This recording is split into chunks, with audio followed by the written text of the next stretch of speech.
Hello guys, welcome back to my channel. তো এমকে ব্লগে তোমাদের অনেক অনেক স্বাগত আর অনেক অনেক ভালোবাসা জানিয়ে আজকে একটা নতুন ব্লগ শুরু করছি। আশা করছি তোমরা খুব ভালো আছো আর আমিও খুব ভালো আছি। আর রথযাত্রা তোমাদের অনেক অনেক ভালোবাসা জানিয়ে আর বড়দের প্রণাম ও ছোটোদের অনেকটা ভালোবাসা জানিয়ে আজকে একটা নতুন ব্লগ শুরু করছি। তো দেখো, এদিকে বোনরা চলে এসেছে, ওরা এখন রথে যাবে, সেই জন্য তো আমাকে এসে বললো, বৌদি আমাদের শাড়ি পরিয়ে দাও না। তো দুই বোনে চলে এসেছে, তো ওদেরকে আমি এখন শাড়ি পরিয়ে দিচ্ছি। আর এদিকে এই যে প্রিয়াঙ্কা বোনকে শাড়ি পরিয়ে দিচ্ছে আর ছোটো পিয়ালি বোনকে দাঁড় করে রেখেছে যে আগে তুই দাঁড়িয়ে থাক, ওকে আগে পরিয়ে দিই। তো ওদেরকে জিজ্ঞাসা করলাম যে তোরা কীভাবে পরবি, দিব বলো তোমার যেটা ভালো লাগে সেটা পরিয়ে দাও। তো তারপরে প্রিয়াঙ্কা বোনও বললো যে আমাকে সাপটা করে শাড়ি পরিয়ে দাও। তো ওর ইচ্ছা মতো ওকে এইভাবে শাড়িটা পরিয়ে দিচ্ছি। আর এদিকে দেখো, ছেলে মানে বিরক্ত করছিল, ওদের শাড়ি পরতে দিচ্ছিলাম, তো ওকে পাশে মোবাইলটা দিয়ে বসিয়ে রেখেছি, ও মোবাইল দেখছে আর এদিকে আমি শাড়ি পরিয়ে দিচ্ছি। তো তোমরা জানাবে ও কেমন লাগছে।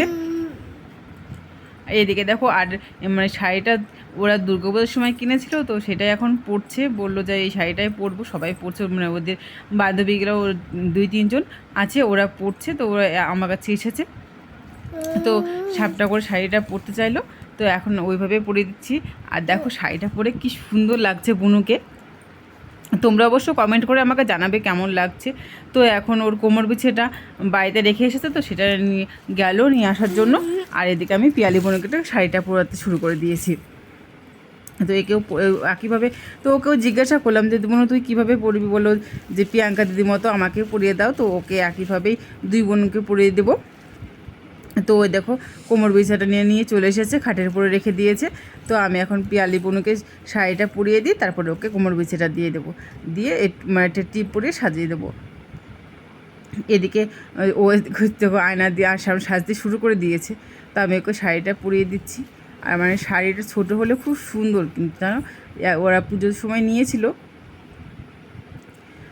দিয়ে যে শাড়িটা পুরো মানে পরাতেও মানে খুব তাড়াতাড়ি হয়ে যাচ্ছিলো, পরাতে ঝামেলা হচ্ছিলো না, ছোটো শাড়ি আর পরে ওদের সুন্দর লাগছিলো। সত্যি কথা বলতে কি খুব সুন্দর লাগছিলো শাড়িটা পরে। ওর পুজোর সময় নিয়েছিল, সেভাবে তো পরেনি পুজোতে, তো এখন পরিয়ে দিয়েছিলাম। ওরা যাবে এখন রথের সঙ্গে।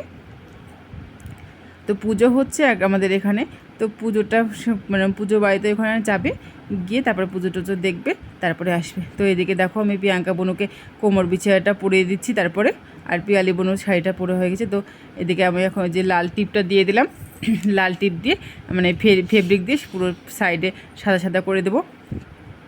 আর এদিকে পুচকি বোনু ওকে একটু আইলাইনারটা পরিয়ে দিল, মানে সাজুগুজো করছে। আর এই প্রিয়াঙ্কা বোনু একটু সাজতে খুব ভালোবাসে। তো এই হচ্ছে ওদের ফাইনাল লুক। তো কেমন হয়েছে অবশ্যই কমেন্টে জানাবে, ভালো লাগলে like, comment, share and subscribe করে দিও।